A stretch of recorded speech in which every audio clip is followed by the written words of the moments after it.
你在和人交谈的时候，会不会不知所措，保持沉默，或者眉头紧锁，手机紧握？你会不会觉得自己的能力总被低估？你自信缺乏，恐惧到无法自拔？又或者你被人评价为冷漠、强势、迷之自信？不管你是什么样的人，学习隐藏语言都是人际交往中的利器。隐藏语言指的是声音以外的表达方式，比如肢体动作、穿着和交谈距离等。成功人士非常善于运用隐藏语言，这其实是一种信号传递的方式。你可能不知道，我们对他人的印象有82%来源于热情和能力的感觉。如果能掌控好这些信号，就等于成功管理了这82%的形象。相反，如果不了解如何传递这些非语言信号，就可能错失一个通往成功的重要因素。此外，学会隐藏语言还会反过来帮你识别谎言，带来其他意想不到的优势。比如你知道吗？研究发现，如果你坐在高绩效者7.6米以内的范围，你的绩效可以提升15%。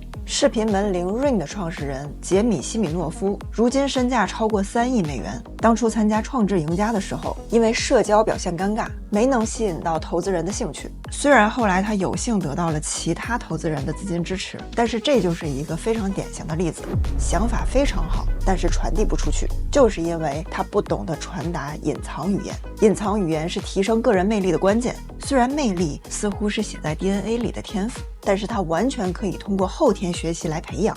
如果缺乏魅力和人际交往的能力，成功几乎无从谈起，因为生活中会处处受限，你的友情、伴侣、家庭、职业都会受到影响。这期内容来自于行为研究专家，也是畅销书作家凡妮莎·范·爱德华兹，他专注于帮助那些聪明但在社交中感到尴尬的人。迄今为止，已经超过40万学员通过学习获得了生活中的成功。现在就让我们一起开始吧。首先，我们不需要和所有人都建立联系，每个人都有能量，你肯定有过类似的体验。和有的人在一起聊天会非常开心，即使不说话，也有一种在充电的感觉。这些人就是对你能量好的人。又或者有的时候你刚看到某个人的信息，甚至还没有看内容，你就马上开始叹气，这就是消耗你能量的人。我们需要把自己亲密的交友圈设计成保护自己能量的样子，才会更自由地体会人生。隐藏语言也可以说交流，有几种不同的渠道，有肢体语言、面部表情、手势、身体姿势和语言。语言又包括语气、速度和用词。还有一种影响较小的类型就是形象，包括着装、配色、发型。科学家做过一个实验，分成2组人，他们在一组中说，你们今天要玩社区合作游戏，然后和第2组人说，你们玩的是华尔街投资游戏。但是其实2组人玩的是同样的游戏。他们发现每个被告知正在玩投资游戏的人，平均给别人分享了自己1/3的利润；每个被告知正在玩社区合作游戏的人，平均给别人分享了自己2/3的利润。这就意味着社区合作这个词会促使他们以更协作的方式行动。也就是说，我们在日常生活中发邮件的标题、短信内容，甚至社交媒体的简介，其实都在无形中影响别人如何看待和对待我们。如果邮件或者短信的内容只是简单的开会、谈话或者面试，传递的信息会非常有限。但如果能在内容中加入一点小提示，比如把开会改成目标会议或者战略会议，不仅可以快速定性，还能让对方潜意识里更关注相关的信息。每次他们打开日程表看到这些词的时候，都会在脑海中重复和强化相应的概念。比如我们读到合作这个词时，脑中其实已经在联想合作的动作了。每个人即使在毫无情绪的时候，面部表情也会传达信息。有些人面无表情的时候嘴角下垂，容易让人觉得悲伤或者生气；有些人眼角上扬，看起来可能显得紧张、焦虑，甚至让人感到难以信任。所以要注意观察自己五官的出场设置，然后在初次见面的时候刻意调整，可以传递更友好、更准确的信息。多数人在面无表情的时候并不会微笑，可能显得有些冷漠，所以进行日常的表情管理非常重要。比如嘴角下垂的人可以每天有意识的让嘴角微微上扬，练习脸部的肌肉，可以让你看起来更加平易近人。社交媒体的头像也可以通过调整来避免传递负面的信息。有3种经典的负面信息头像，看看你有没有踩雷。第一个是过度高兴的表情，有些人的头像显得过于兴奋，甚至眼睛睁得太大会露出上眼白，这在照片上可能会无意中传递出让人焦虑的信息。第二种就是嘴角倾斜的表情，虽然有些人会觉得这很帅，但是嘴角的一边上扬会让人感觉有些不屑。研究表明，这种微妙的表情可能会引发相应的情绪，而情绪又会反过来影响动作，形成循环。第三种就是假笑，真正的笑容会伴随眼周肌肉的变化，而假笑往往只有嘴角上扬，眼部并没有表情。美国神经学家 Dr. Barbara 曾经做过一个实验，他让参与者想象一件让他们开心的事情，并且拍下真实的笑容，然后再拍下他们假装微笑的照片。尽管两种照片表面上看起来极度相似，但当他用这些照片进行大脑情绪测试的时候，看到真实笑容的人情绪明显改善，而看到假笑的人情绪毫无变化。所以假笑还不如不笑。选择头像的时候，尽量让表情显得自然真实，传递出积极和可信赖的信息。如果觉得改变表情不容易，也不用勉强自己，毕竟笑容并不是提升魅力值的核心。真正的关键是如何让自己显得温暖、热情和有能力。刚才提到表情管理，只是一些提升热情和能力感的小技巧，类似的技巧多达97个。完全可以根据自己的舒适度去选择适合自己的方式去调整。另外还有一个实验，研究了学校里面什么样的人最受欢迎，是运动好的、幽默的，还是长得好看的。结果发现最受欢迎的孩子有个共同的特点，他们喜欢别人，而且他们喜欢别人的名单是最长的。这就说明主动去喜欢别人会让自己更容易被喜欢。那些受欢迎的人，他们喜欢和各种认识的人打招呼，他们愿意接触更多的人，这反过来也会让他们更讨人喜欢。凡妮莎教授总结了3个简单的问候方式，让你在人际交往中更受欢迎。第一个就是我看到什么什么，然后想到了你。比如看一部电影，让你想起了某个朋友；逛街时看到一个杯子，让你联想到和某人的对话。生活中的细节往往能传达出这些微妙的联系。这种观察和分享细节的信息，可以帮助你更好地和别人建立友好亲密的关系。当老友收到这些信息的时候，自然会对你发出的信号做出回应，随之而来进一步的交流会显得更加的自然和顺畅。但是如果收到信息后没有反应，甚至显得尴尬，可能说明这段关系已经疏远，某些联系是需要放手的。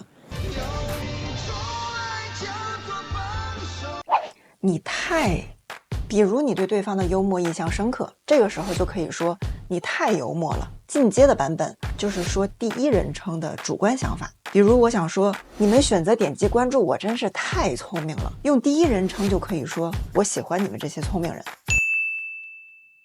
上次咱们聊天的时候，你好像提到过什么什么。当我们在别人记忆里出现的时候，会让人感觉荣幸和开心。通过不断释放这些友好的信号，就能吸引来更多的好感，别人也会更喜欢你。这种简单的提醒和共鸣，能够让你在人际关系中更深入、更亲密。当然，我们并不想每天捧着手机和所有人都传递这种信息。如果你很难分辨你应该和谁去建立更深的联系，可以试试把自己认识的人进行分类，有3个阶梯级别的亲密关系。第一阶梯是知道他们的信息，但是不知道他们的喜好。第2个阶梯是知道他们的烦恼和梦想，这些人是你想投入时间的人。第3个级别是自述级别，对方知道自己的故事，知道最真实的自己，那不用多说，这些人也是你想投入时间的人。而所谓最真实的自己，又是一项人生中非常需要探索的话题。比如我是妍希，去掉我的名字之后，我是谁？除去我的长相和性别，我又是谁？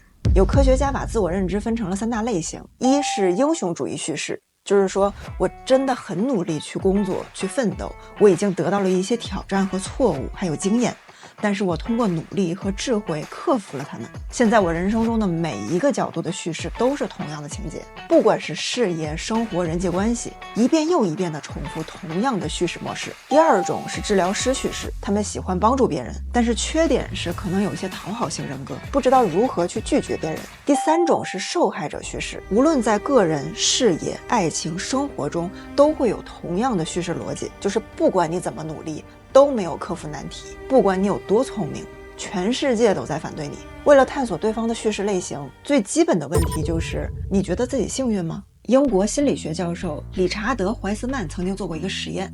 他给了一组人每人一份报纸，在第2页的报纸上用很大的字写着不要再数了，一共有42张照片。几乎所有觉得自己人生幸运的人，看到这句话之后都停止了数数；所有觉得自己不幸的人，看到这句话之后还在继续数。他们花了更长的时间，换来了更低的正确率。也就是说，如果你认为自己是幸运的，你真的会看到更多的机会。当然了，如果你觉得自己经常有受害者思维，这种思维也是可以转变的。思想的成长需要日积月累的实践，可以从最小的思想转变开始，从我不喜欢别人变成我要找到一种方法来喜欢别人，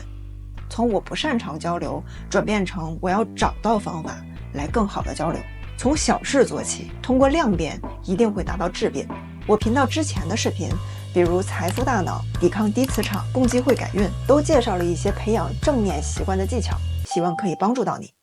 我们刚才说把自己的朋友分类，有意识的培养和加强和好朋友的关系，听起来有些功利化，但是核心是在保护自己，而保护自己的圈子就是在保护自己。有调查研究表明，如果你坐在一个高绩效者的 7.6 米范围以内，你自己的绩效会提升 15%； 如果你坐在低绩效者 7.6 米以内的距离，你自己的绩效会降低 30%。这就意味着，如果你周围的人情绪低落，这种负面情绪会更具传染性。如果你周围的所有人都是经常疲惫、低效、焦虑，你的大脑会接收到这种信号，然后让你也变得疲惫、低效和焦虑。这又反向说明了对自己相处时间最长的朋友投资健康情绪的重要性。这些人可能不多，只有3-5个，但是这些好友会让你展现出更优秀和更自由的自己。关于情绪传染，有另一个正在进行的实验，分成2组人，一组跑步，一组跳伞，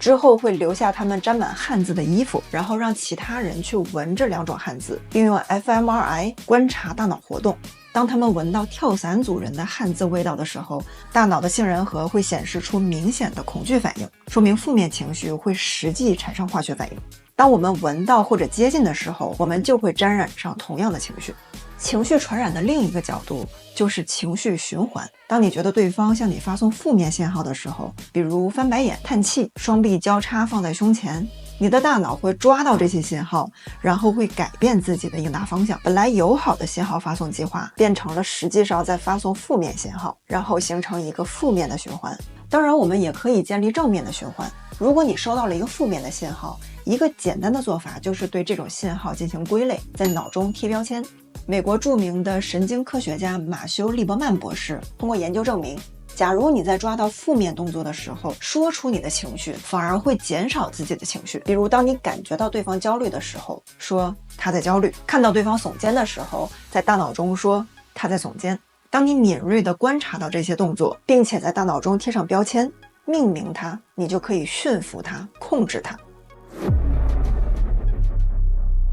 肢体语言也是社交的隐藏利器之一，特别是手掌动作。当你看到其他人手掌的时候，你会感到更接近这个人。打招呼的时候把手掌露出来，也是一种示好的方式。如果你看到一个人永远手插在裤兜里，这人会显得非常不好接触。所以第一次见人，或者电话会议，或者和人打招呼的时候，露出手掌会传递一种积极的信号。凡妮莎教授研究了从2010年到现在所有 TED Talk 的视频，比较了最受欢迎的视频和最不受欢迎的视频，结果发现最受欢迎的视频中，演讲者在18分钟内用了465个手势。人脑接收身体语言的信号会远远超过实际的语言。比如我对你说我有一个很大的计划，但是手上的动作是一丢丢，你的大脑会更相信我的身体语言，而不是我所说的话。手势比划出来的时候会更深刻和精准地传递信息，同时这种身体语言也会帮助自己来处理信息。假如说我现在有一个烦心事儿，当我自己比划出来我有一点点烦心事儿的时候，这会反过来作用到大脑，是缓解焦虑的一个小技巧，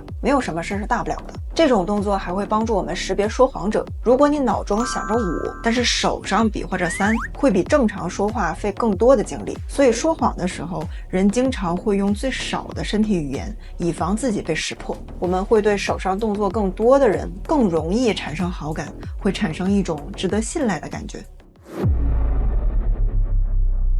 距离也是隐藏语言传达信号的一个方向，用比较专业比较 fancy 的说法叫做空间关系学。如果2个人的手臂张开之后，指尖刚好可以碰到一起，那这就是一个非常安全的距离。有4种空间关系：公共区域就是3.6米左右，社交距离就是1.2米到3.6米左右，私人距离是0.5米到1.2米，亲密距离是0.5米以下。知道这些距离以后，可以应用到更多的场合，开会、聊天、面试。我们很多人犯的一个小错误，就是在电话会议的时候离视频太近，让对方看的人感觉到侵犯了自己的私人空间。视频会议最佳的距离是1个手臂远的距离，这也是为什么吵闹的酒吧里经常会发生艳遇，因为听不清说话的时候，双方会凑得很近，无意间进入了亲密距离的范围。上半场就先到这里，下半场会基于外向者和内向者分别介绍5个科学的提升魅力的习惯，点击关注，不要错过。